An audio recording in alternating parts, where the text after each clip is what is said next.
We got some breaking news as Carlos Sainz has signed with Williams Racing today on Monday for a multi-year deal. So for Carlos, 2025 obviously is when he starts with Williams Racing, and then that'll carry on through 2026 with options to extend the deal as well. No dollar value has been given, so we don't know how much Carlos signed for, but he will be partnering Alex Albon at the team for next season. He's going to keep running the number 55, and at the end of one of Williams' statements that they sent to me, they made sure to thank Logan Sargent for all his hard work, dedication, and they expect him to finish out and race strong with the team for the rest of the season.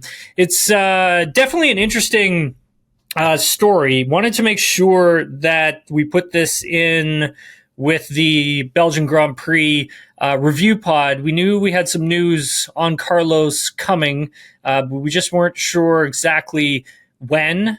So I'm happy that we were able to get this before we had posted the podcast, because we did delay it just a little bit just so we can make sure we got this one out there. But yeah, that being said, this is it's a great signing for Williams. I think it really helps show that team is on the right trajectory. That's a good driver lineup that they're going to have for next season with a lot of experience. And, you know, when I spoke with James Vowles a number of different times, he kept reiterating that to me, is that they needed experience within their driver lineup, and they wanted to make sure that they had that, and he was willing to go to lengths to make sure that he got it. So if he wasn't going to get Carlos Sainz, he most likely would have went out and signed Valtteri Bottas after he had found out if Sainz was going to come onto the team or not. So I think for James, the pitch must have been strong in terms of what the team is doing at the factory, what they are doing in terms of the direction they're taking with the team. And I think on Carlos's side, seeing all of that put into action and seeing what they're doing, and maybe even possibly seeing the factory, what are they doing there, et cetera, maybe that's what really pushed this thing over the line. I think what detracted Carlos from signing with a team like Alpine and Sauber, starting with Sauber, who will eventually morph into Audi. A lot of moving parts going on with that team, especially on the executive side, obviously with Andreas Seidel leaving the team, and then also Mattia Binotto coming in, who Carlos does have a good working relationship with, but I think that amount of moving parts happening behind the scenes may project the fact that it could be a while before that team is competitive. And I don't think that's something that Carlos really wants to wait around for and, help build a team like really up. Like, I know he's going to be helping Williams in that respect, but it won't be as much as what will be happening down at Sauber Audi. And then again, if you take a look at what's going on with Alpine, with Bruno Famin announcing that he's stepping down as team principal, they haven't announced who will take his spot, but we talk about that a little bit more in this episode. But, I think everything that's going on behind the scenes at that team as well, with doing away with creating your own power units for 2026 and moving staff around and moving staff from the engine department in Viry over to the factory in the UK, all of that for Carlos, looking at it all, it may just have been a little bit too much.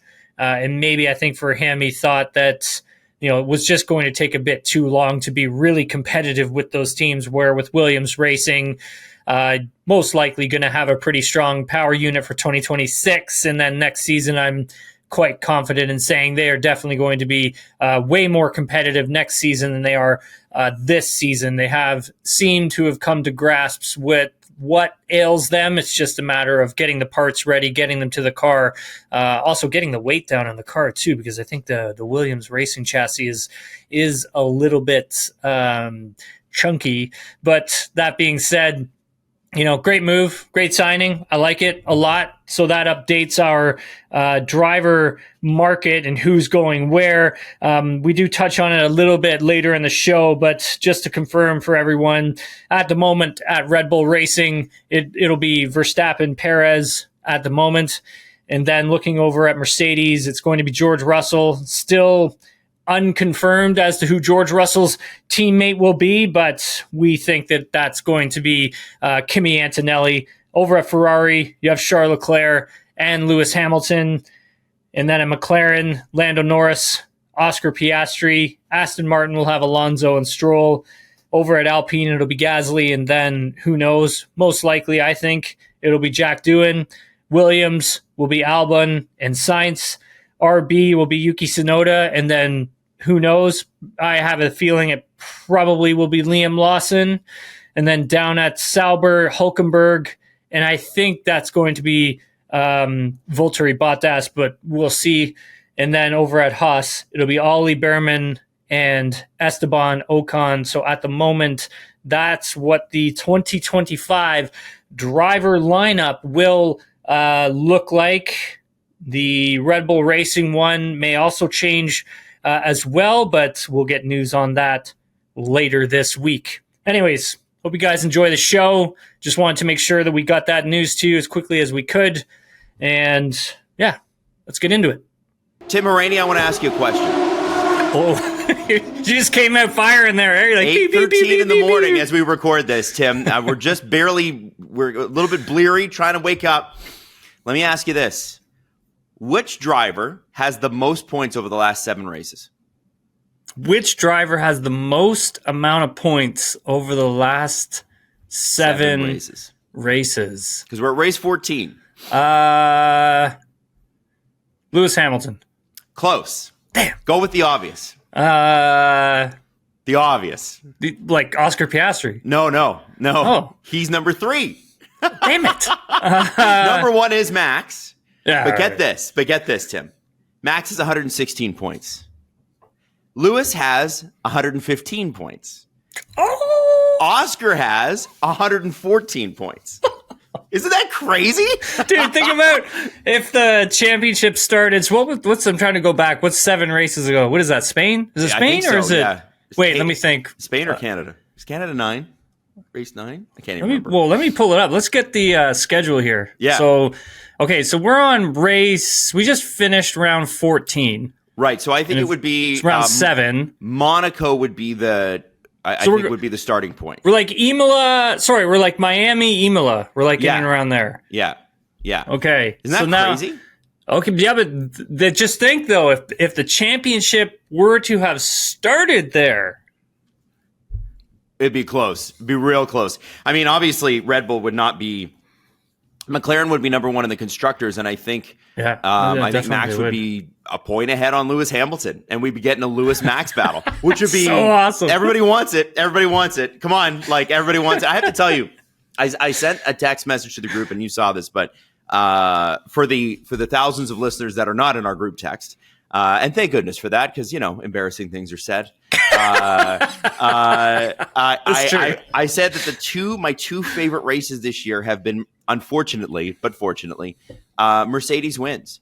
I loved Silverstone this year, and I absolutely loved Spa. That was a great Formula One race. When you show people, when you're trying to get people into the sport, that race is such a great race. There's so many things going on. There's so many things that could go wrong. I do wish there was a little more drama at the end. Had George Russell, say, dropped or something like that, and then Oscar been able to overtake, that would have been that last little jolt of excitement.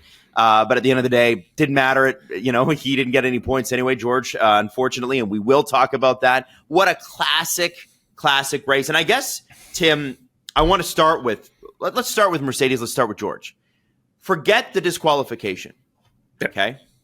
Great race. Yeah. Great drive. Yeah. Yeah, great. Talk about George Russell's, or tell me a little bit about, because you're a driver, so you see things from a different perspective. What is it about his driving that's matured over the last few years? I would say tire management. I think this was a perfect example a perfect example of that. I always find like with drivers when they get into F1, it's the tire management that's always takes the longest to learn. And I think for George, he kind of not only learned how to control the tire deg, but at the same time he controlled the strategy, right? Like he really took control of what he wanted the team to do and the direction that he wanted to go in. He wanted to do that one stop, basically telling them that he wanted to go long and there was reasons for it. Like he could feel it. And I think that's just the confidence of the driver. And I've spoken about it on here before, Adam, when it comes down to the engineering side, and sometimes I think like the teams get lost in that and they don't necessarily lean on what the driver is feeling and going through. They're going more by the numbers and, hey, this is what we think. And then the driver's kind of like, this is what is the feeling. This is what the car feels like. And I know it can go longer. And so let's just do it. And so I think for George just to take control of the situation, I think these are just little things that have just added up to George becoming that all around driver. I like how he kept the tire alive, Adam, because you could see that in those traction zones where you kind of needed to pull out a bit of a gap so you didn't get past. So coming out of the chicane at the end, coming out of the hairpin, going up through Eau Rouge, that section, just having enough tire left to get the traction to get out of the corner to open up that whatever he needed 2 to 3 tenths over Lewis, so he didn't get DRS passed, that kind of stuff. Adam, like I think he was really great in that respect. Like he was smart with how he dealt with it. I think he was very smart too, and forgive me if I'm wrong here, but I felt like the way he positioned his cars in the passing zone, and now obviously passing at Spa this year was significantly less than we thought it would be, and I think that had to do with the 75 meters they removed from the DRS zone. Yeah, tires as well. Tire. They were trying to avoid, I think, the slingshot passing, which is like, oh, I know you're going to pass, and then I'm going to repass you, and it's, I get that because that's boring. But the way that you could tell Lewis was very frustrated after the race. I know that we'll talk about the strategy thing in a second, but you can also tell he was frustrated that he couldn't get past George. Like he was because he knew he was on better tires. And I think part of that, as much as we want to give it to a million other things, is got to be George's positioning of the car. Just where he puts it on a corner just makes it just a little bit too hard to get around him. Yeah, that, and I also think, Adam, it's just like making sure. I think the most important thing is just getting out of the corner. Yeah, like because if George being able to get back to power sooner than what Lewis can, and he's got that tiny bit more traction. Then that makes a difference. And then also, I mean, obviously he's 1.5 kilograms lighter on weight, which I'm trying to I think it's around 3 pounds. That may have made a tiny difference, but nothing like massive, but it would have helped a tiny bit as well. Mm-hmm. But no, I mean, like even a great race from Lewis as well. Like he was spectacular. He was fantastic. He was driver of the day. Yeah, he was awesome. And I think it's a tough decision from the team. I don't know if you want to get into strategy now, but I mean, we can wait. But one thing I want to ask you about the 1.5 kilograms. Yeah, no, I want to, before we get to strategy, I want to ask you about the 1.5 kilograms because I had to contextualize this for myself. After the race, I think Sky Sports caught up with Christian Horner, and they're like, could 1.5 kilograms come off the tires? Like, is that possible? And he said, because that's what Mercedes were talking about. And he's like, yeah, I think that's entirely possible. And I thought, okay, because I'm a North American, I know mostly metric, but I also know pounds a little bit better than I know kilograms. It's super weird, So I had to convert it, but it's about 3.3 pounds. So I Googled what are household items that weigh 3.3 pounds or 3 pounds, 3-ish pounds. Are you ready for the list? Bag of flour. Bag of flour. It's not on a list, but I bet it does. So standard bag of apples. Okay. A small bag of potatoes. Your laptop computer, of which I'm recording on right now. I'm not sure if you're using a laptop too. Electric water kettles, a table lamp, a steam iron, sandwich maker, stainless steel wok, drinking glassware, and certain small house plants. Now, let me ask you, Tim, How does Mercedes get to this point where they're 1.5 kilograms under? It's very small. And one of the things that I think people have talked about is, well, there was no cool down lap for him to go pick up a bunch of marbles, some, and build that kilogram back up. Would that actually add 3 pounds to the car? That would have helped a lot. No kidding. Yeah, would have been huge. Much? Yeah, I mean, you have to think about how much the tire degs within a race, and then George obviously doing just the one stopper, you're going to get like even more degradation on that tire. So I spoke with the team following the race, and I heard from Toto Wolff as well following the race, and I mean Toto felt that it could have something to do with the tires, and what he's kind of getting at this it's I'll try and simplify it as best as possible, but Mercedes brought a raft of new updates to the car, and they strapped them on Friday. We had dry weather running on Friday, and they felt that they should switch back to the older floor to get the car closer to baseline. It wasn't necessarily that the floor wasn't working. They will have that floor on the car for the Dutch Grand Prix. It was more a mechanical issue that they were having troubles with. But aside from that, you strap on that floor, you don't have any, like they strapped it on Friday night.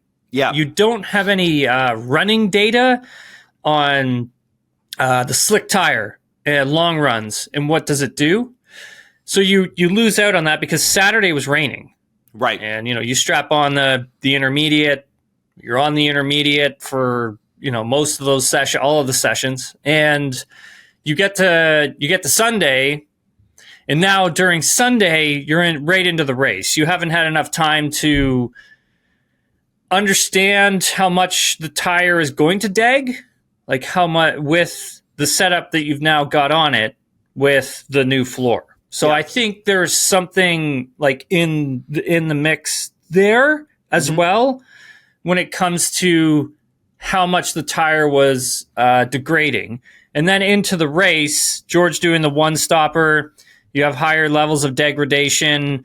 And then you can even hear George saying, well, the track really gripped up like as the race was going on. And it's like, okay, well, yeah, I mean, if it's gripping up even more and more, the tire's being used more and more and more, and then you're putting it through more and more stress, which means more and more of it is going to start peeling off and firing offline and all that kind of stuff. Right. And then you had said it, Adam, granted, like they don't do a cool down lap in Spa.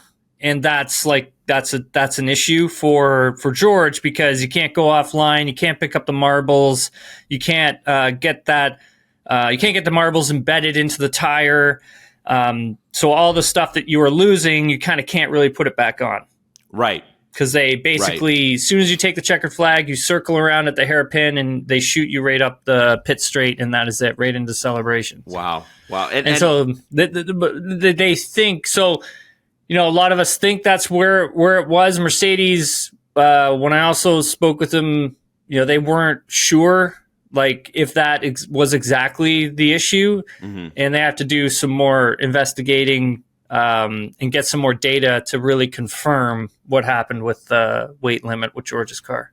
So at the end of the day, these things happen. I can remember, I think Sebastian Vettel's last podium finish, he was actually DQ'd afterwards because he didn't have enough fuel. Remember, he was for Aston Martin. Yeah. So I should explain this as well. So when the stewards weigh the car to get just the min weight level, they drain the tanks so they can take a sample of the fuel and test it. So their samples, they need a liter of fuel. They drained 2.8 liters from George's car. So it really has nothing to do with fuel, how much fuel was in the car. It didn't really have anything to do with that. It's more of like, where is the minimum weight level on the car? Did a piece of the car fly off, right? Like, was a piece of it broken? Doesn't sound like it. Doesn't sound like George has damage anywhere either. And so you have to find out, okay, well, it's not at the minimum. You don't have any damage. Where's the weight gone? You have to hit those weight levels. That's also including George's helmet, Hans device, race suit, boots, gloves, balaclava, and Nomex underwear. That's key. So gotta have the underwear in there. so when the stewards summoned Mercedes and to come down for a hearing, Mercedes the FIA weighed the car outside in pit lane. Mm-hmm. And then they also used another set of weigh scales that they have that's inside the FIA garage. And they put the car in there to weigh it as well. Both times it came back same results. Mercedes confirmed it. So they acknowledged that the car did not meet the minimum weight level. And so, yeah, they took it on the chin and they took responsibility for it. And so now they need to figure out how it happened. Now, the thing that I think brought out, and you alluded to this earlier, that brought out the Twitter conspiracy theorists when it comes to Lewis Hamilton. Lewis, if you watched him after the race, he was frustrated. He was frustrated. Obviously, I could have understood without hearing his interview why he would be frustrated. He felt like he should have got past George. Totally understand that. But beyond that, he had floated the idea, apparently, in the strategy session of a one-stopper for himself. And the team had decided, apparently, to give it to George, or they called an audible while they were out there, which seems like the more plausible thing, because I think George was on a two-stop as well, and he just said, guys, the tires are good. So Lewis obviously made up the time of the 20 seconds or whatever it would have cost him versus George's time, and almost passed him anyway and won. Like, that's how great Lewis's drive was. Yeah. What do you think about people who say, hey, Lewis called this strategy, you didn't listen to him, and you gave it to the other guy, and Lewis isn't going to be at the team next year? Is that disrespectful? Like, how do you manage that dynamic? What's your sense of that, Tim? I think, like, again, if Lewis is telling you that he wants to try and do something, you should. But again, at the same time, you got to protect your position from Charles Leclerc with the undercut. Because that could have been a real thing, and that actually could have been a real issue for Lewis. He may not be seeing the full picture, unlike what the team is seeing in terms of those calculations. And it's happening at such a fast rate, you do have to react, right, Adam? Like, George, what did the team tell me? Like, George was... sorry, folks. Pull your notes. That's fine. Sent me. It's a podcast. Let's do it. Yeah, they'd sent me some notes on some of it, but it's like I think the tire wear came in lower than like the pre-race expectations, and then so that made the one stop like a potential option for George, and he did well. To go whatever it was, 30 plus laps on the hard tire. But George was also forecasted for P5 on a two stop, right? Yep. So they had to take the risk for the one stop, right? George drove really well to make that work. Right. Where Lewis kind of executed like a more traditional medium hard stop. He had to cover off Leclerc's second pit stop, which he did obviously really well. And so I think like that, like people may forget that, like that actually was a thing at the time. And then also I have to throw out there, it's like, well, if Lewis also wanted to do a one stopper, may he have been also close to the min weight level as well? Right. Like that, could that also have been an issue for him? Man, this is so. I mean, not so not to play, just to play devil's advocate on it a bit, I guess, Adam. But it's like, if you think about it, like George and Lewis are pretty close on pretty much everything. Yeah. Same everything in the car too. Driver weight, I don't know, but I mean, looking at it, they would have been really close on that too, wouldn't they have? That's what I want to know, because I think like if they may have gotten away with one here. Like I think pitting Lewis twice may have actually really, really worked out in their favor. Yeah. Well, I mean, they ultimately got him the win, Tim. Like, no matter what, he he can complain about the strategy, and I get it, but also you won. So, and you won on a technicality, but a win is a win. And I think that's the part for me where I'm like, okay, well, like as a driver, I expect drivers like Lewis to be pissed when they come second. I do. But you're right; they can't see the full picture. And both drivers are pretty gracious towards each other as well, which was. I mean, it shows that they respect each other and everything. And I don't know where the conspiracy stuff comes from. I mean, remember when there was like conjecture. That's why. I mean, sometimes you really got to take a look at like what's happening out on track. Like, what's the data showing you? Yes. Right. Like what and how can this really affect? Because it was a track position race. Yes. So Charles Leclerc had to gain track position on Lewis, right, from an undercut, and then Charles would have also had the tire advantage as well.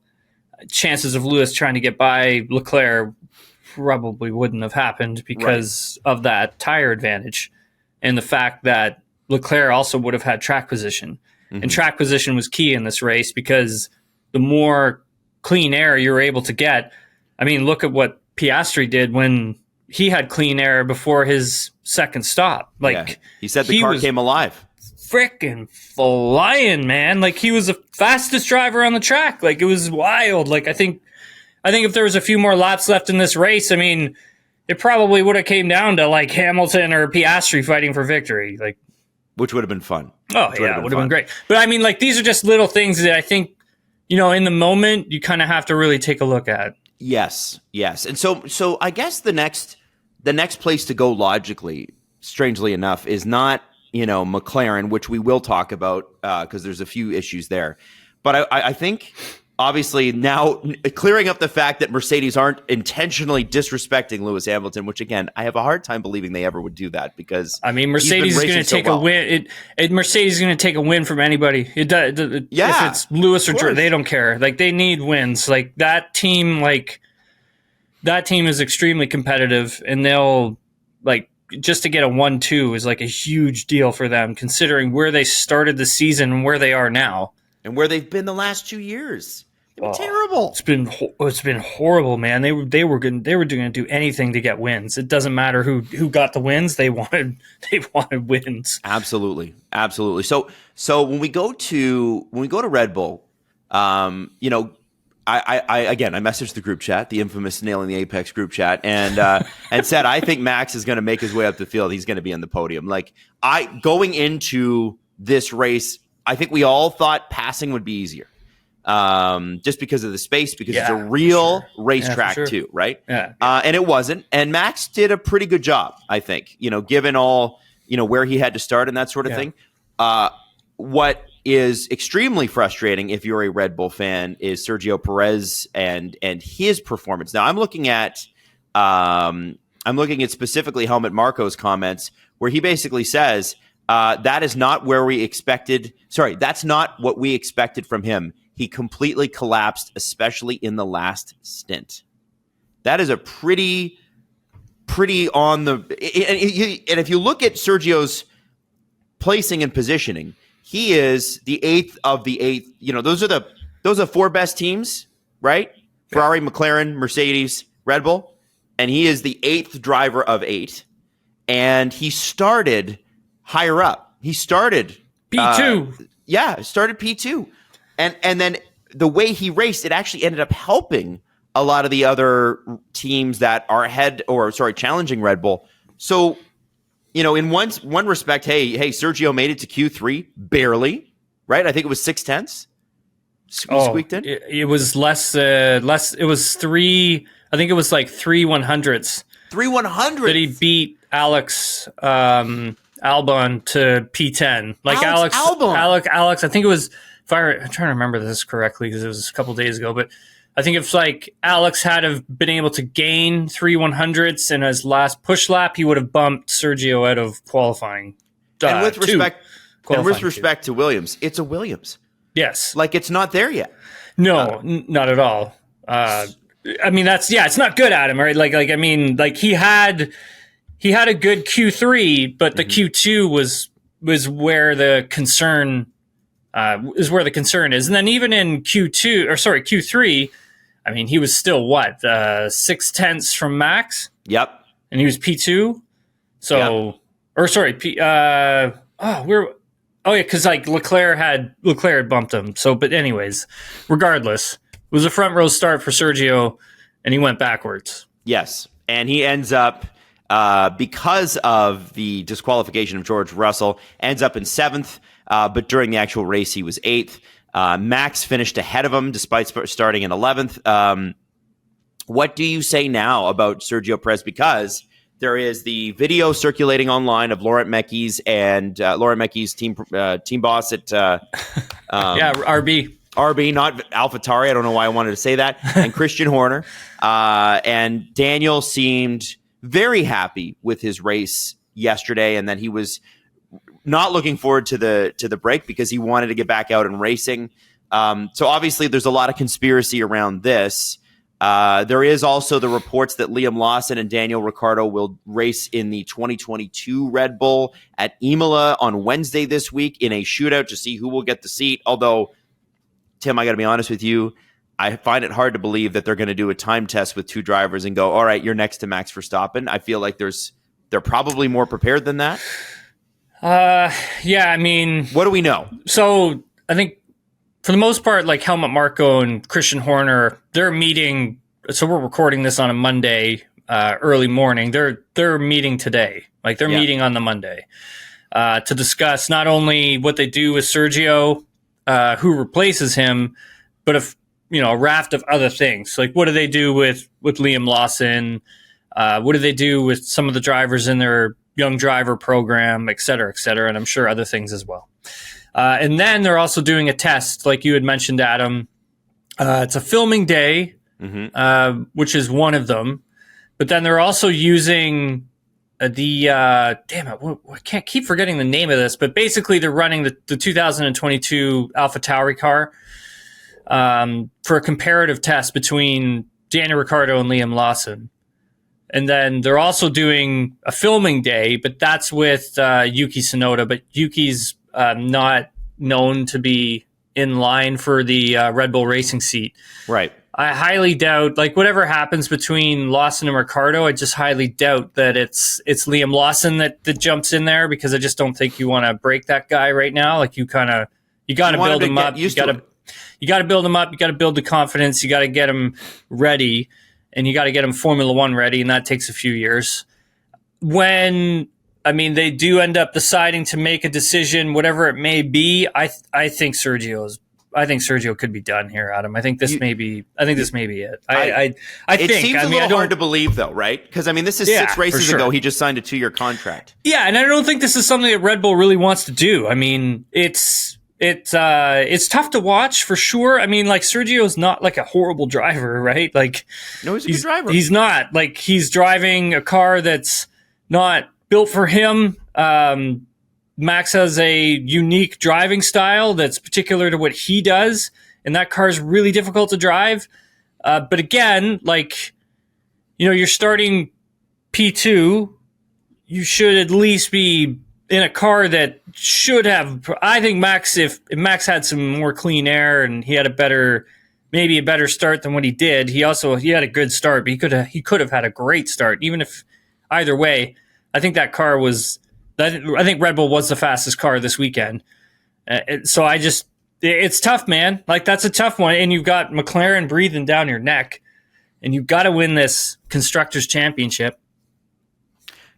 It's a tough one too, because it's like you're going to put him back in for 10 races, and McLaren's coming, man. Like they are. They're coming. That's fast. a fact. Mercedes is on their way too. Like this was a great weekend for Mercedes to really basically put their stamp on, hey, we're back, and they are back. Trust me, they are back. And then who knows what Ferrari does, right? Like, let's say Ferrari next round of upgrades they bring, they finally hit the nail on the head. Yep. You're going to be bleeding points if you're Red Bull, like as in the constructors. You're just going to be losing them left, right, and center, and you just can't have that happen. You need to have someone who's as close to Max as possible. I mean, Sergio's had 14 rounds to try and get this thing right. Hasn't been able to do that. I think this may be it, man. Like, I do. And it's tough to just it's tough even to get Daniel Ricciardo. Sorry to cut you off, Adam, but get Daniel Ricciardo out of the V-Carb, the RB, and then throw him into a Red Bull racing car. I mean, even that is going to be a challenge. Like, it's not going to be like Daniel's going to show up or Liam Lawson or whoever they put in there, and it's going to be, just as quick as Sergio, maybe a tiny bit faster. It's going to take some races. Like, it's going to take time. Though, if they do it this week, Tim, Daniel's got time over the break to get accustomed to it, right? Well, I mean, like, he can't drive the car. Break, right? Like, he can't drive the car. He can't. There's not much he can do. Like, he can talk to engineers. Mm-hmm. I mean, but like that's kind of it. Like, you're not allowed to drive the car. It is a shutdown for a reason, right? Like, you can't do anything. And so, I mean, if he gets the nod, like, his first race back's going to be in Zandvoort. I mean, he broke his hand there last year. But it's like that. You need testing. Like, you need time in the car to understand it, find the limit. I mean, I don't know if I would want to do that at Zandvoort. It's fast track. Fast track. I was just going to say, that's a tough track. Yeah, it is. And it's unforgiving. Like, there's no runoff. Like, you make a mistake trying to go over the limit to see where the things are in the car. Like, you're going to pound a wall. Like, that's just what's going to happen there. So I don't know. It'd be tough whoever they put in there. Okay, but so is the solution to just stay solid and where you're at? Because what's happening is, like, if Daniel comes in and puts in good performances, I'm not talking about 2017, 2018 Daniel Ricciardo. I'm talking about just good, solid racing. Okay, that car could finish 5th or 6th, and if Max is winning races, that wins them the constructors title. Yeah. Right? Yeah, you're right, Adam. I mean, the closer, basically, you just got to get close to Max. That's what you got to do. That's the name of the game. You got to get close to him. Yeah, and help him out in races as well, for sure. He's not getting much of that either. I mean, Sergio, were there opportunities where if the team didn't call Sergio into pit, could Sergio have helped out Max a bit more?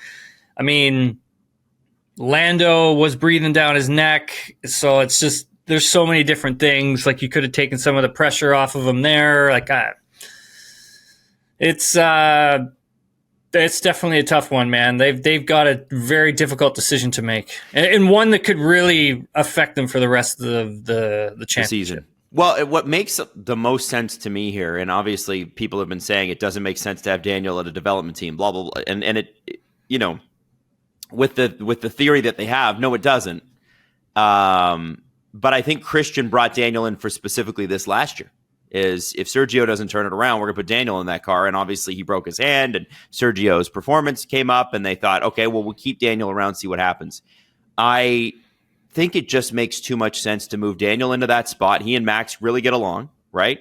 Get along with each other. They like each other. There's no challenge there, right? It's not like Daniel's coming for Max's number 1 spot at Red Bull.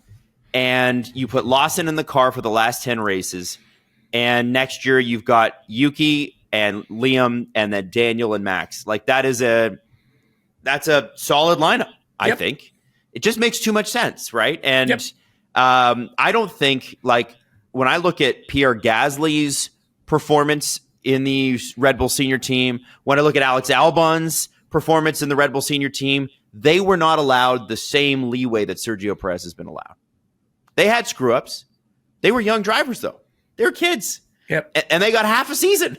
I think actually Albon got a full season after that, right? Didn't he? He got a full season. It's hard to remember pre-pandemic now. Oh, man, I can't remember. What is that, 2019? Yeah. I think he had gotten almost a full season. When did Sergio replace him? 2020? I think so. 2021. Sorry, 2021 Sergio replaced Alex at the team. Yeah. That being said, Adam, while you look up that stat, I'm looking it up. I'm looking it up right now. I just need to put a pin into all of it. Is to say that people can say, like, hey, Daniel should be in the seat alongside Max or Yuki or Liam Lawson or whoever. It's the fact that you put them in the seat it's not like it's plug and play. It's like you plug them in, you got to teach them.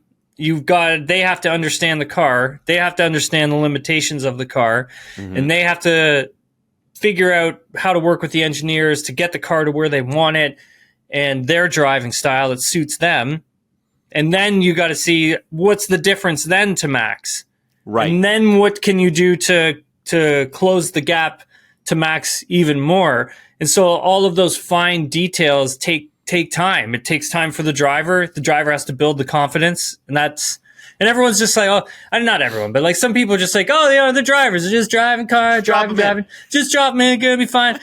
Let me tell you, you go strap your ass to 1,000 horsepower rocket and like thread a needle, and then we'll talk. Like, and how much are these cars worth? 3-4 million a piece? Oh, I mean, like ton. Yeah, they're worth a crap ton of money. But the fact is that it's crazy. Is that Adam, like,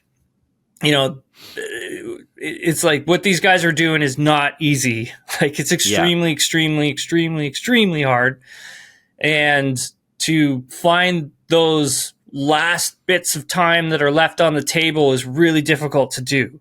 And so I think, like, it's just not an easy solution to just grab somebody and dump them into the car. I mean, hey, it might be, right? I mean, look, they may put one of these drivers in the car after the summer break and it's like gold dust, right? Yeah, like, it just, everything works out perfectly for them. I highly doubt that's going to happen. Yeah, you don't think specifically that, like, that would be a miracle. Right, yeah. That's what we're talking about. That's what I think. 100%, man. Like, it's not easy. No, this isn't not. This isn't an easy decision for them to make. It's better if they were to just leave Sergio and try to just like bring the confidence out of him somehow. Like, somehow just keep trying. Right, it'd be way easier for them. Albon, half a season with Red Bull and the full season with Red Bull, and then Christian didn't like him anymore, and he became the test reserve driver for both AlphaTauri and Red Bull Racing in 2021, and then moved to Williams. I think it wouldn't have been like, I think Helmut would have been in charge of the situation more then. Oh, really? I think he would have. Yeah. Because I think, like, now Christian's a little more in charge than Helmut is. Yeah, I think he is. I don't think Helmut likes that very much either. I'm just throwing that out there. But, those are guys that are used to having power. So it's, it's going to be a real fascinating week. When do you think we know? Maybe by Friday, if they're going to do anything. I would say that would be it. We can't do anything after Friday, I don't think. Like, so I think, like, you've got to do something this week if they're going to do anything. Right. And then again, if they are, the comparative tests that we've all heard that they're doing, that takes place midweek. So I think that's just sort of one of those things to either confirm what they want to do or, that'd be it. Daniel did say on Sky Sports, I don't know what car I will have in the Netherlands, but I'm sure I will have a car. I mean, look, I mean, that guy's going to know more than any of us will. Yeah. I mean, he has been talking to Christian all weekend, and Christian's been talking to Laurent Mekies, so he'll be racing. So Sergio also got a little spicy with the media after the race. And he said that he's not going to talk anymore about his future and speculation. So he's not going to comment on it anymore, and that's it. Mm-hmm. So I guess if anyone asks him again, he's not even going to say anything, or he'll just say no comment. But yeah, I mean, he wasn't happy following the race, Adam. So in his mind, he's going to be there, but whether or not that happens remains to be seen. Right. Fair enough. Now, Tim, let's talk a little bit about McLaren here. Second place finish, fifth place finish. Ideally, you'd be happy with that. But I think there was only one driver again who was happy with the result, and that's Oscar Piastri. And that has to do with the fact that on the first corner, Lando Norris put one tire in the gravel, lost 2 spots, and for the rest of the race, 44 more laps after that, he had to fight back and try to claw as many positions out of it as he could. And, at the end of the race, he's on hard tires, better tires in theory. Max is on medium tires, which are not supposed to last as long. Yeah. And even though he can close the gap, he gets within, 0.3 of Max, he cannot get by him. Lando and Max are the next generation of rivals, even though they're buddies. And knowing that that's the case for Lando, that had to be very frustrating. You could see it on his face in the post-race interview. How do you look at his race? I think for Lando, if he hadn't have made a mistake at the start, then I think his race would have panned out a lot differently. Yeah, and I think also he would have been way closer to Oscar as well. But his race starts are definitely something that need to be looked at. Like he's not great on them, is he? No, because trying to remember which race it was exactly that he didn't have a great start in. I want to say it was Austria, and then it was kind of became like a thing. Mm-hmm. And then I kept watching his starts over and over and over, and then it's just like they weren't getting better. And I don't know if it's something to do with the clutch bite point that he has to work with, or if it's just something he needs to just keep practicing. But I remember one year, which year was it? I want to say it was 2019. Okay. Lewis was getting really bad starts, just horrible. And at the start of the season, but as the next few races sort of progressed and I paid more attention to what he was, I could see that he was practicing more, like he was doing more. He was doing more at the end of pit lane, trying to get a better understanding for where the clutch and accelerator kind of meet and how that where is that actual point where he's not going to get wheel spin, but he's going to get a good getaway. But I could see that he was, working at it. And then 4 races in, he was incredible off the line. And so I don't know if it's something like that maybe Lando needs to pay attention to, but there are a couple other drivers on the grid he could probably, take a page out of and learn from, but definitely something he needs to pay attention to, I think, from now moving forward, because he's giving up places and then he's risking things and going off track. So he doesn't go off track if he has a better start. Maybe. It depends what position he gets himself into, right? It's all like a dance. You just don't, you never know. You could run these things 100 times and 100 times they'll be different. So it's just, you got to work your way through it. You got to feel your way through the start of a race, essentially is what I'm trying to say. You're improvising the whole way. But you need to have a good start. That's where everything kind of takes off from. So that needs to be important. And then whatever happens from there on out, you kind of got to work your way through. But I think if he doesn't, go off a bit there, then I think we're talking about him having a different race. But then again, I remember what was it? Max starting on the mediums. Yeah. And I think after his first stop, the team had told him the mediums looked good after he was done. Yep.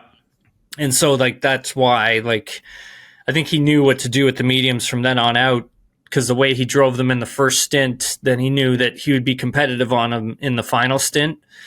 And that's, I think, what their plan that they wanted to execute. And for Lando, tough to get by him. Really hard, because both of them so evenly matched. Both cars pretty evenly matched as well.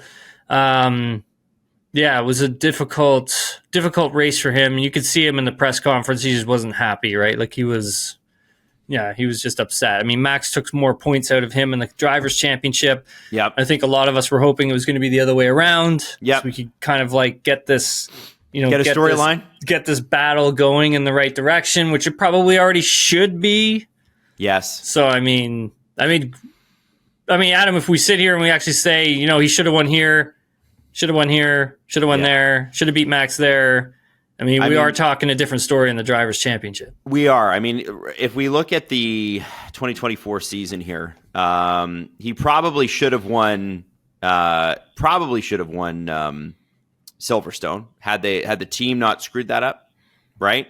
Yeah. Could have won last week. Austria. Could have won last week. Could have won Austria, and then the Max incident. Could have won last week if he'd held his position, or the team could have won Canada. Absolutely could have won Canada.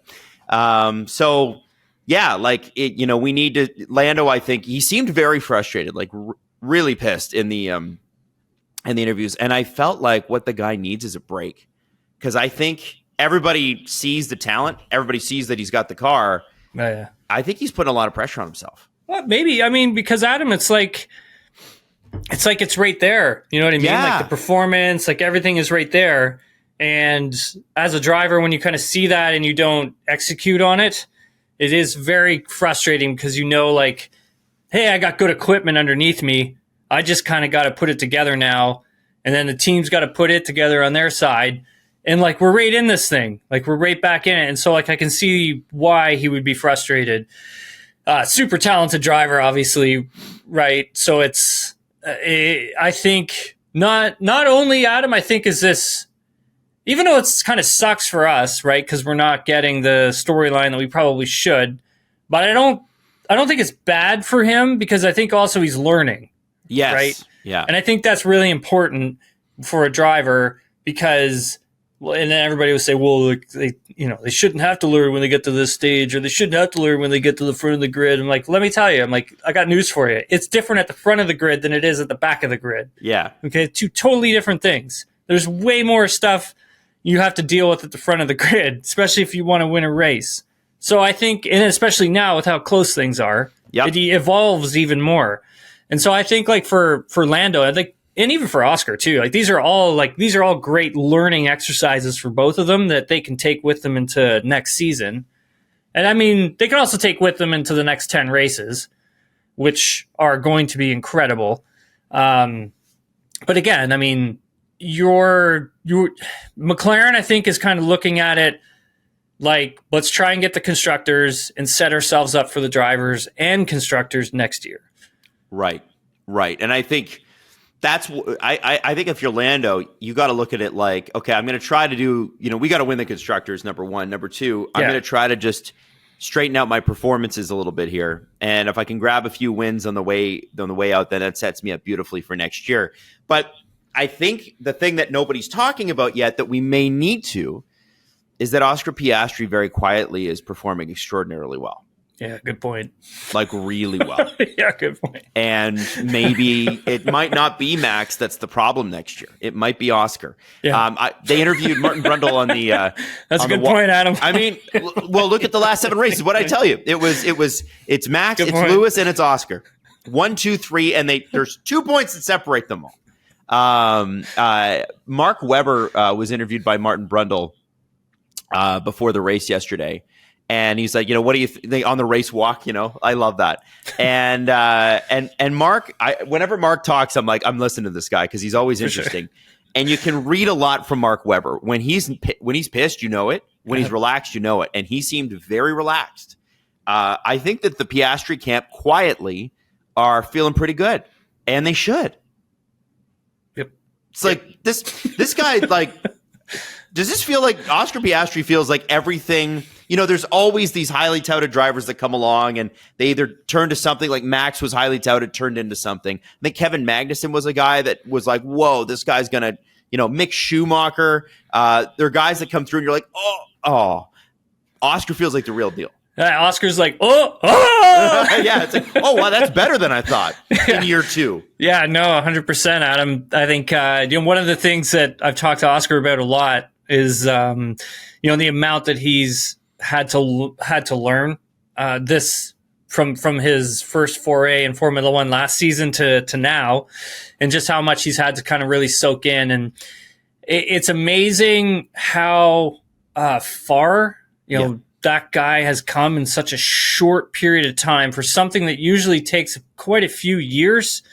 He's been able to learn it in a few months. Like every time he has gone out onto the track, he's learned something. And every time he's gone to different races, you can see that he's improved upon the things that were his weaknesses. And this is something that I talked to him about because it's something that I really notice. And like he gave me the truth. He's like, yeah, look, I mean, I've had trouble with the tires and I had to deal with the qualifying tires and figure those out. And then after that, he's like, I had to figure out the different types of tires on different types of tracks on different types of surfaces and what do they need in the race. And then you boil all that down and like, that's a ton of crap to like really wrap your head around and to really understand. For me, it probably would take a lot longer because like I need to do it until finally I get that eureka moment. Yes. Yeah. And that's usually the way I kind of work when it comes to the driving with the different tires and everything. It's, keep practicing. They don't get that, right, Adam? They don't get that amount of practice. They're not always like in the car. They're like, I mean, whatever, doing 15 laps in practice 1 and, whatever, like maybe 20 laps in practice 2 and then practice 3, you're doing maybe 10 laps. Like you're not getting that consistent running and really understanding how everything is changing. But for him, after every race, he's always been like just so impressive when he shows up to the next event. As soon as he got that win in Hungary, actually, I even said it to him. I'm like, look, I feel your first win is right around the corner. I'm like, I feel like you are right there. And he agreed with me. Like he thought he was really close as well. And sure enough, Adam, like I think like once he got that first win, it was like, I think that's just sort of that confidence moment where you're just like, yes, like that's all I needed. That's all I just needed to get that win. Well, and it's interesting you bring up how hard it is to make adjustments on the fly. Something that Mark Webber actually mentions in his book is how it became really hard for him when Formula One switched from Bridgestone to Pirelli tires, and how he never got the feeling of the Pirelli tires that he did with the Bridgestone tires. And isn't that funny, right? Like something like that. This is a guy that came several points shy of winning a world championship, driver's championship. And he's like, they switched tire brands and I never got the feel of the car again. Yeah. Like that's it. It goes to show how amazing you have to be able to adjust like that. Well, I'm trying to remember. We were running, where did I go from? I went from Goodyear's to Toyo Tire. Yeah. And Toyo Tire grooved. And then once you put the grooved on them, I kind of lost the feel of the car. Yeah. Like it felt like the tires were kind of like blocks. Really? And then, yeah, it just is such an odd feeling. And then from Toyo Tires, Formula Renault, we were running Michelin's. Okay. And the Michelin's just felt like cold all the time, but they didn't really have a window where they just dropped off. Like it was like we had about maybe 4 laps of like prime lap time where it was like this, you get 4 laps, you got to put one in those 4 laps of pushing. And then you're going to take that same tire and you're going to run it in the race. And so that was our qualifying, how we had to do it. Wow. And those tires were like really hard to like, for me to get to grips with because the car just never really like stuck. Like it always was like sliding through corners. I never really felt like I was like really like glued. I could be aggressive with my braking and getting into the corner and having a rear to just slide just a bit and then it'll bite. And that took almost a full season to figure out. Because we also weren't testing. Like we never had we also never had money to go and like test. Like we maybe had, I think, one in-season test that I was able to do that we could afford. And we also couldn't afford like a massive amount of tires. We only had like one new set a weekend that I could use. And then I think at some points I might have been borrowing some of my teammates' tires, used tires as well for some things. Right. But we would move up to Champ Car Atlantics, and we were running Yokohamas. Okay. And that was a great tire. Like I freaking loved. I got that was probably car tire combination that like suited everything that I needed. Like that Really? gave me like and it was like at that moment where it was like, I belong here. I can do this. I can get, and then, that's cool. Rest history. Just goes to show, right? Like it really is crazy. It's such a sport of like inches. It's very, very tiny little things that matter. Yeah, and Oscar seems to have the vibe today. I think it was great with Oscar because is the fact that he's able to like, I think, put everything together on the different tire compounds. Like everyone's gonna be like hard, medium, soft. I'm like, no, like C1, C2, C3, C4, C5. I'm like, those are so many like different combinations, and they're very complex, and they all work differently. And I think like that learning, that when I talk about like, well, it takes some years to learn the tires. I'm like, yeah, because you got like 5 of them in different situations. Yes, you kind of gotta like juggle, and so the car's kind of like never gonna be the same. And so that's what I mean, like how far his learning comes and how fast he learns is very impressive. It's very, very cool. So so we are at the break point of the season, and there will be, this is what we traditionally call silly season. I feel like there's rumors now. James Vowles said that the odds are in their favor to land Carlos Sainz. Yep. And I think that probably increased after Oliver Hoffman and Andreas Seidel left the Audi project.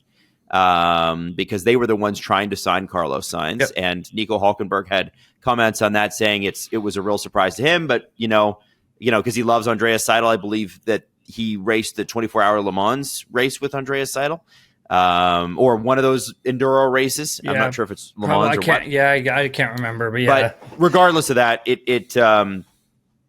that's thrown the project a little bit into chaos because you're literally changing out the guy that's leading it because of a corporate structural issue rather than a race issue. So Williams seems to be the team that next year I again would pick to take a step forward. And the other thing we're expecting to find out more about during silly season, and I'm not going to go too much into Carlos Sainz because we talked ad nauseum about it, is the Alpine Mercedes partnership that looks like it's almost signed. Bruno Famin, who took over last year for Otmar's Safnauer, Bruno Famin will leave the team, I believe, after Zandvoort. And Tim, tell us a little bit about Alpine, because this is a team that's been has serious dysfunction for a long, long time. They've only gotten worse. They have all the potential to be great. Where do they stand right now, and are the moves they're making good ones? I think they are. I mean, okay. So Bruno Famin's not like just going to leave Alpine Motorsports. Like he's not just packing his bags and saying, see you later. He's stepping down as team principal of the Alpine F1 team, but he's still going to be, from my understanding, VP of their motorsports operation and having to deal with, I think, a lot of the transition from the Viry base, so the base that makes the engine for the F1 car, that transition from there over to the UK base where they build the car. Mm-hmm. Because it does sound like, Adam, they are getting closer to a deal with a power unit manufacturer to supply them with power units and also some components. Famin wouldn't go into detail as to which team that was, but I think we all know that it's most likely going to be Mercedes that is going to be the one that they're going to be buying these power units and rear ends and gearboxes from, and then building their own car. Mercedes needs to find a replacement for Aston Martin, I think, for 2026, because they're losing them, because they're going to a full works deal with Honda. And I think Toto Wolff is seriously considering it, right? I mean, it's a revenue stream that is coming through the door. Mm-hmm.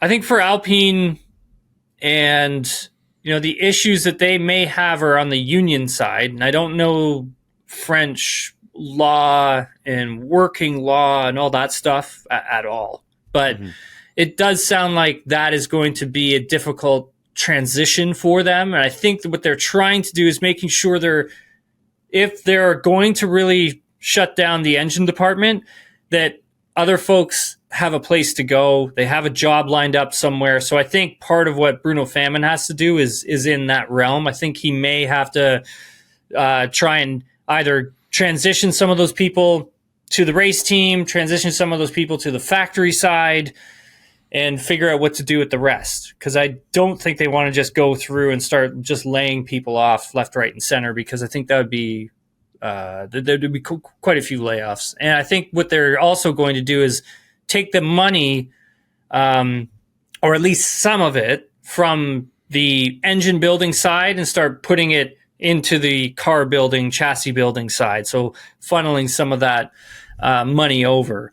And I think a lot of this has to do with, when Flavio Briatore is brought in to consult and do his thing. I think, he's been helping guide them on that side. I mean, when Flavio gets involved in something, he doesn't really screw around. He kind of gets right in there and sort of starts to get stuff done. Whether or not this is a good or bad thing for the team remains to be seen, obviously.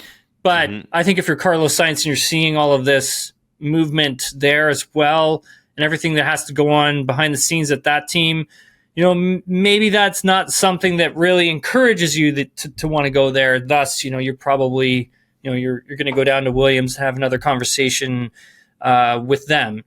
Right.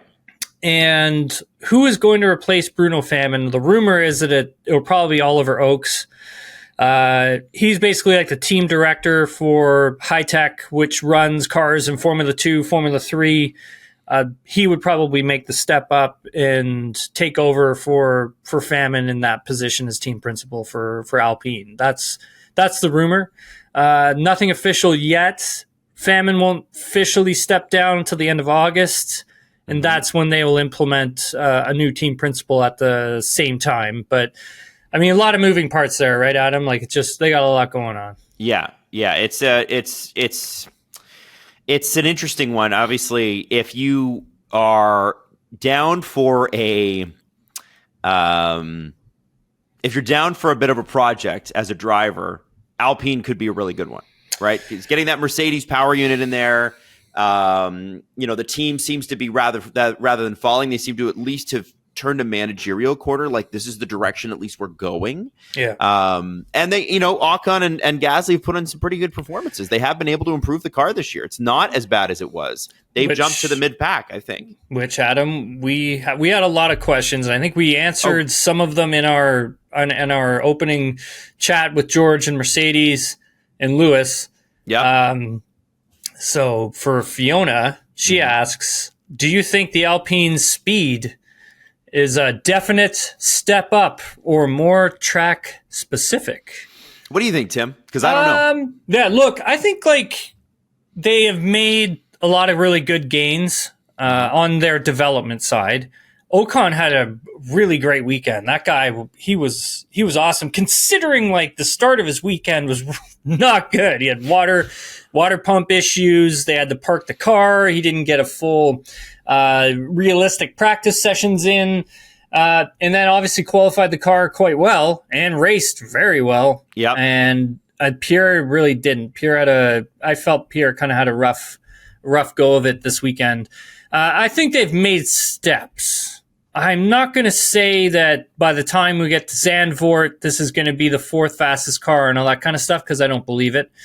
I still think they're probably hovering in around seventh fastest team in that respect. But yeah, I still think they're losing a lot out with the power unit side of things. But I mean, the car does actually look a little bit better. It does. It's performing well. Ocon overtaking Ricciardo in the last couple of laps there too. It was obviously ignored because of what was going on at the front, but pretty good little battle. Yeah, I really like what Esteban did all weekend. He was really good, man. I think he's a really good driver. Haas has got a good one there. That's what I'm saying, right? Gonna be fun. What else we got? Questions? Oh man, we got a lot of questions, Adam. Okay. What do you think? This is from Jay Money. And I haven't read the whole thing, so I don't know how serious J this Money. is. Oh, Jay, listen, we love J Money. He leaves a long question. It's okay, it says, what do you... Here's my thesis, and then let me ask a question right at the end. What do you think is the most important thing for teams and drivers to do over the summer break? Is it just to reset, prep for the second half, or is it more technical, including upgrades, refining strategy, and is it a healthy balance? That actually was a very thought-out question, Adam. Great question. So summer break, you can't work on the cars. No. You can't. Basically, it's like a factory shutdown. So there's not much you can do. It's basically like you're going to take time off, and that's all there is to it. Go camping. And take a break. Yeah, exactly. And I think for like the most important thing is just for these teams, workers, drivers, everyone behind the scenes to just literally take a break, like go away somewhere, recharge the batteries, or stay at home with their families, right, Adam? I mean, it's a long season. Oh, yeah. So, like... And it's not like when the season ends, they stop. Like, they go right back out and test and get ready. I mean, they're already prepping next year's car in most cases, unless you're really behind. Well, I mean, they can't... Like, there's literally nothing they can do in summer break. Like they can't do anything. So I think for everybody, it's just making sure you're getting as much rest as possible, because the last 10 races are going to be wild, man. They're going to come at us quick and fast, and they're going to be. I think we're in for some pretty incredible racing from 10 races out, and I think also like. Adam, like we never really even got to talk about it, and maybe this is something we can bring up for our special guest, that we're recording with. Upgrades. Who's going to be able to upgrade the car and who's not? Because that's going to be a thing. Really? What do you mean? Tell me about that. Well, I think for a team like Red Bull, I don't think they're going to be able to upgrade the car much more than what they already have. Right. Like I think they're close to what they've got. Where if you compare that to McLaren, McLaren only really did the biggest thing they did was Miami, and surprisingly that car is really still competitive rolling. Still. Yeah. That they still have a vast amount of updates to bring to this thing. And that makes things very fascinating. And what about a team like Ferrari? Ferrari too, right? Like I feel like there's more to unlock there. 100%. And then trying to think maybe like even Mercedes, like they still have more things coming in the pipeline. But yeah, for Red Bull, you have that ATR cap. So the amount of testing and running you can do in your CFD and your wind tunnel, they have the least amount of it as well. So they're in a tough spot. Chris Parker asks regarding the car weight, do they weigh the car with the marbles normally picked up during the cool down lap? Yes, they do. They can't, nobody can as soon as the cars kind of come in, nobody can touch them. Mm-hmm. Like they have to be left alone, and then the FIA go through and they do checks on every car. And then usually what ends up happening is we get a document at the end when Joe Bauer has signed off on everything, and the media, we all get this document, and it says every single car and everything that's checked. And then at the bottom, it'll tell you if everything was in compliance with the regular rules and regulations. And so that's what happens. No one touches anything else on the cars. As soon as they come in, that's it. And there you go. Adam, Patrick Sherman wants to know, if you were an F1 driver, where would you go on your summer break? Oh, man. Well, it seems like they do a really good job, all of them, of renting a yacht somewhere. So I'm going to say yacht in the Mediterranean, probably somewhere around Malta, or, you know what I mean? I want to be near, between Italy and Croatia and the Balkans there, that's where I want to be. Right. Or Spain. Oh, Spain. I know Spain doesn't like tourists right now. I know that, but I'm telling you, I've never been to Spain. Maybe it'd be Portugal then. If the Spanish don't want us, then I'd go to Portugal. But I want to go somewhere where I'm beach and I'm water, and I am not doing much for the first 4 or 5 days. Because to me, I know there's got a guy like Mark Webber, again, would be a guy all right, I'm going to go on a triathlon. I'm going to go climb 40 mountains or whatever. That's not me. That's not me. What I would do is I would need 4 or 5 days to just bake on a beach, and then I'd do what Fernando Alonso does and just get me back into a cart. Let me go racing. Dave Fast asks, can we go over the open seats, seatless drivers, and tell us what you are hearing? Okay. Open seats. Open seats are not many. We got one at Williams. What do you? We're assuming Sainz, right? Assuming Sainz at Williams. We have. Let me open up so I can make sure I get all the teams. Okay, so I got all the teams in front. So we got Williams. I'm thinking like that's either going to be Sainz, Bottas, or maybe even Sargent back. Okay, that's what I'm thinking for Williams. But I think Sargent's like obviously the distant option. Like I think Vals wants, like he's told me, wants very experienced driver in that second seat. He's been very adamant with that, and he's said that to me twice already. So Haas has got their driver lineup set. Alpine, we're still waiting to hear what happens there. Gasly will be back. I assume they do want Sainz. They want him bad. They want Carlos Sainz. Yep. I think they end up going with like if they can't get Sainz, then they either throw Jack Doohan in there, or they try and take a run at Valtteri. Interesting. Okay. Yep. I think Valtteri is a good spot. Okay, Mercedes. I think that's going to be Kimi Antonelli.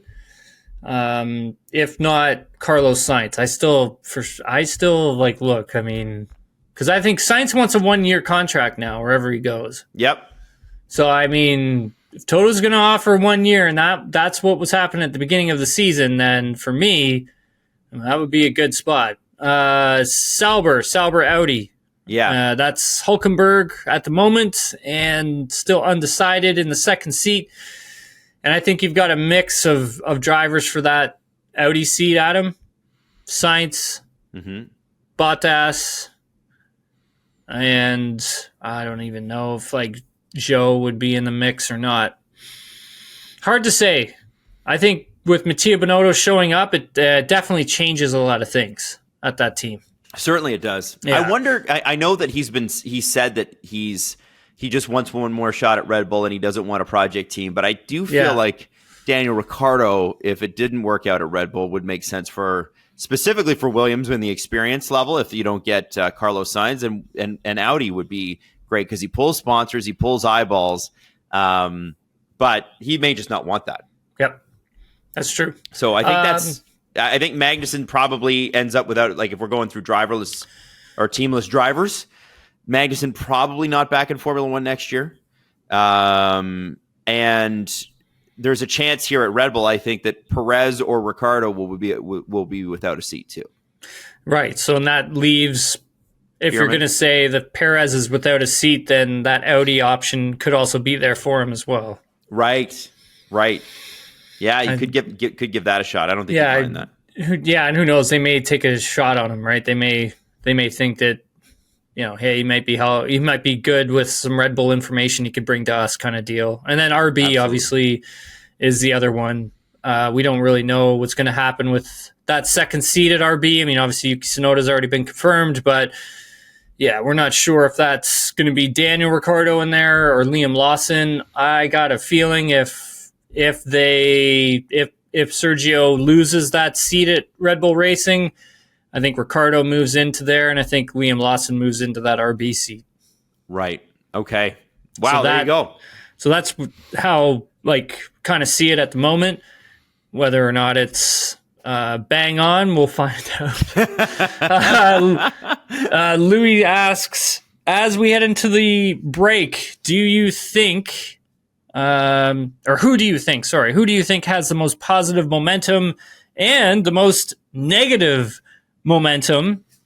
And around the same lines, who do you think will have the greatest turnaround and the greatest downturn after the break? Damn. What do you think? I'll start because I'm the least educated on this of the two of us here. I think the most positive momentum has got to be in Lewis Hamilton's favor. He's won 2 of the last 3 races. Yeah, and yes, he won on a technicality. The guy's raced his mind out, and he's finally got a car again, and he's proving to everybody that he's not washed. There's a lot of people, a lot of Formula One fans who are really enjoying the downfall of Lewis Hamilton, and I think you're seeing why Ferrari invested so much money in this guy. And I think you're seeing that Mercedes probably did make a mistake by not giving him what he wanted. But, that happens in Formula One, and so be it. Most negative momentum is Sergio Perez. If he survives the year, it will be a surprise to me at this point. And I think the greatest turnaround you're going to see is I think that Charles Leclerc had a really good last couple of races. And I think that he's been, because of the Red Bull drama and McLaren doing their thing and, what's going on with, all these other teams, Ferrari sort of slid to the back. And Carlos Sainz has taken up a lot of headlines. Charles Leclerc does need to win some things here. And I think he's going to win in the back half. I think he's going to do very, very well. And if I were McLaren and Red Bull, I'd be looking out for him. Positive momentum. I agree with you. I would take Lewis Hamilton on that one. I'd also say Oscar Piastri as well. And negative momentum, I would go with the 2 Red Bull Racing drivers. I would go with Max Verstappen and Sergio Perez. Just simply because of the last 2 races. And actually, screw that. The last 4 races. It's been Mercedes has won 3 of the last 4. And then Piastri won the other one. Yeah. I would say Verstappen, and not in terms of driving. I would say it's more in that momentum category with the second part of the question with the turnaround and the greatest downturn after the break. I'm going to say that's going to be. I'm going to say it's going to be Red Bull Racing. I'm going to say that they're going to be. They could be on the down run coming out of the break.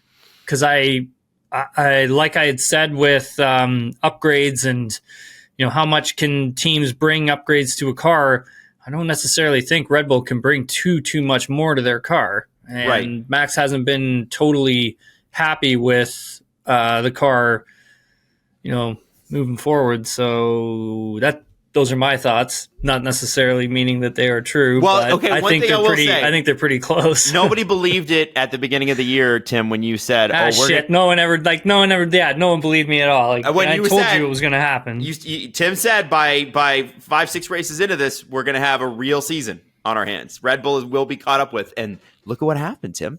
Yeah. They won the first 7 races, but then we've had 7 winners this year. And by the way, I just want to say this is a crazy stat. Had George Russell's win stood, it would have been the first season since 1960 that we had 4 teams do a 1-2 finish. Wow. But it didn't happen. That's crazy. Could still happen. Crazy turn on the season. It's been awesome, man. The first 6 races were not the greatest, but man, after that, it's just been awesome. It's just been so Formula One's been so good. Yeah. And then also the next 10 races are going to be even better. Man, I'm super excited for the rest of the season, Adam. It's going to be great. Oh, it's going to be beautiful, Tim. What are you doing with your summer break, Adam? Well, yeah, because we're having we will have some episodes coming up, but we got some really interesting interviews that we're going to have. So we're going to dial the episodes back a little bit, just so everybody knows. So you'll have Nailing the Apex once a week. I am going to actually take a vacation, Tim. It's sort of not that I can really do much because my daughter is around. And, at this age, you can go to the cottage or something, but then you got to entertain them the whole time. So sometimes it makes more sense to hey, put you in daycare and I'll take some time off during the day. So that's what's happening. Sleep. Oh my God, her daycare is doing crazy stuff too. They're going to see movies and they're going to the splash pad and they had scooter and bike day where they all brought. Awesome. Oh, it was literally bike week. Everybody rolled up with their CCM hogs. You know what I mean? Just and it's just cool. So I don't know. I'm way more boring than her daycare could be is what I'm saying. So my wife and I have decided we're going to have our vacation between the hours of 9 and 5. Monday to Friday when we do it. So that's what having a child is at this point for me. So what about you, Tim? What are you doing? I know you're working like crazy. What's August going to look like for you until Zandvoort? Yeah, I think I'm a workaholic, Adam. I don't know. Something wrong with me. What am I doing? We're going to be taping some fun episodes of NTA. We got some cool guests coming on. Yeah, really cool. Going to concert this coming Wednesday. Going to take my family to F1 Experience. Very cool. Very cool. So that'll be really fun. Haven't seen everybody together. Man, like my family isn't huge, but I'm always doing stuff, so I never get to see, like, all of us can't always be together, and I do love spending time with my family, so it's like bringing everybody up here. We're going to the F1 Experience. We're going probably for brunch afterwards. Then I'm going to put my cousins on the train, send them back to Ottawa. And then what else am I doing? Riding my bike a lot, for sure, outside, swimming outside with the group I swim with. I'm doing something else, Adam. I just can't even remember like what it actually is. Okay. I got something on the go. We have a family sort of dinner get-together thing in a couple of weeks, which will be fun on the weekend. I think that's pretty much it. Wow. I think. I'm going to be doing some stuff for TSN too. Like, we've got a couple projects that we're working on in lead up to the Dutch Grand Prix. So I'm going to be puttering away at those as well. Yeah. Oh, did you see the thing? I did. Tim, what'd you think? I don't know if anybody saw the Tim thing. He was on the big screen. It was awesome. So they put you in the big TSN studio, Tim. Yeah. Like the studio. Yeah, it was a little intimidating at first. Yeah? How did it go? How'd it go? Did it feel good? Yeah, no, it was fun, man. It was so much fun. And basically, I didn't have a script or anything. And so I was saying to one of the producers that I was working with, like, I'm like, I don't know what I'm going to say off the top. Like, I don't even know how I'm going to get into this. All I know is like, I know how the video kind of flows. Yep. And I have like a couple talking points that I know I want to hit. But the main thing is I'm just going to be reacting to whatever we've got on the big screen behind me. And yeah, that was one take. So we did one take. I think we cleaned up the outro on it. Okay. But other than that, that was it. Just one take, got up there, did the thing, and that was it. I was surprised. I thought that was I even warned everybody. I'm like, this may take a couple goes here, guys. Like, yeah. This is a lot of video to churn through and bring the energy and make sure you're hitting the important points so everybody understands what you're trying to say. But I loved it. I hope we get to do more of it. I got a lot of really nice responses on it as well, so that was great. But if people want to watch it, it's where did I post it? It's on my Twitter, but you're gonna have to scroll through a bunch of stuff to get to it. It's on TSN's YouTube page as well. But yeah. It's very cool, Tim. I'm thrilled for you. I think that's sick, and it's great to see Formula One getting even bigger and bigger on the priority list. You know? Yeah, they had done. I think I don't know. Did I explain? No, I didn't, because I had to keep it secret. So they had TSN and the one of the producers. I would mention his name, but I don't know if he'd get upset with me. But anyway, so they'd done it with golf on the big screen, and I was talking to this producer, and I was like, you know what? I'm like, that's really cool. He's like, we should do Formula One on it. I'm like, that's a great idea. I was thinking the exact same thing. I think Formula One would work perfectly on that thing. And then we were just like, how about Spa? And I'm like, Spa's a great idea. I'm like, big corners, great onboards, nice passes, can explain stuff. We have great graphic department to help us with it. I mean, let's do it. And then I guess they're also doing soccer on it as well. And it turned out, all of it turned out really well. So hopefully it's something we get to do again, but it was a ton of fun, Adam. I loved every minute of that. That's very cool, Tim. Yeah. Well, listen, I hope you enjoy the break, and obviously we're going to have episodes. We're going to keep coming, and then, of course, in no time at all, it will be time for the Dutch Grand Prix, and we will be very excited for it. Yes, sir. Thanks again, Adam. Appreciate it.